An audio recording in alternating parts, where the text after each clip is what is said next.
Hey there, car enthusiasts! Welcome back to another exciting and informative video. Today I'm going to walk you through a quick and easy guide on how to replace the starter motor on your Hold Natar Defran. This is a task that might seem daunting at first, but with a little patience and the right tools, you'll have it done in no time. So let's get to it and make sure your car is back on the road as soon as possible. First things first, safety is paramount. Always disconnect the battery before starting any work on your vehicle to avoid electrical shock or injury. This is a crucial step that ensures you won't get any nasty surprises while working.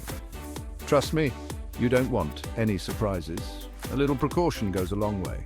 All right, now that we're safe, let's locate the starter motor. On the Hold Natar Defran, it's usually found at the lower part of the engine near the transmission. This might require a bit of maneuvering to get a good look at it. You might need to get under the car for this, so make sure it's properly lifted and supported. Safety stands or a car lift are essential here. Next, we need to remove the electrical connections. There should be two wires attached to the starter motor. These are usually the power supply and the signal wire. Carefully disconnect them, remembering which wire goes where. Labeling them can save you a lot of hassle later on. A quick photo can help jog your memory later. It's a simple trick but incredibly useful. Now, we'll remove the bolts holding the starter motor in place. There should be 2 or 3 bolts depending on your model. These bolts secure the starter motor to the engine block. Use a socket wrench to carefully remove them. Make sure to keep these bolts safe as you'll need them for the new starter motor. Once those bolts are out, the starter motor should come free with a little wiggling.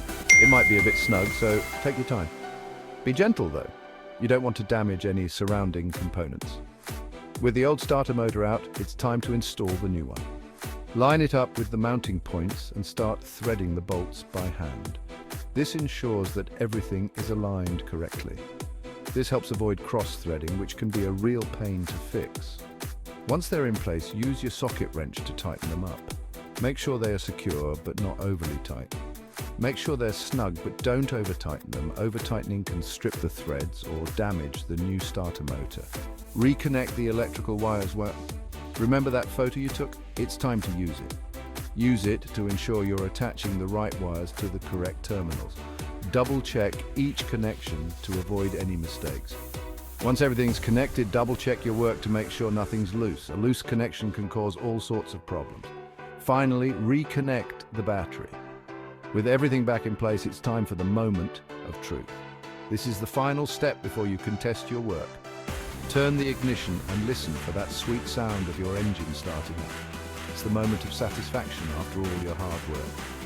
If it cranks right up, congrats. You've done a fantastic job. You've successfully replaced your starter motor. Give yourself a pat on the back, and that's it. A quick and easy guide to replacing the starter motor on your Hold Natar Defran. It's a task that can save you a lot of money and give you a great sense of accomplishment, guys. If you found this video helpful, don't forget to like and subscribe for more car maintenance tips and tricks. Your support helps us create more content for you. Until next time, keep those engines running smoothly. Happy driving and take care.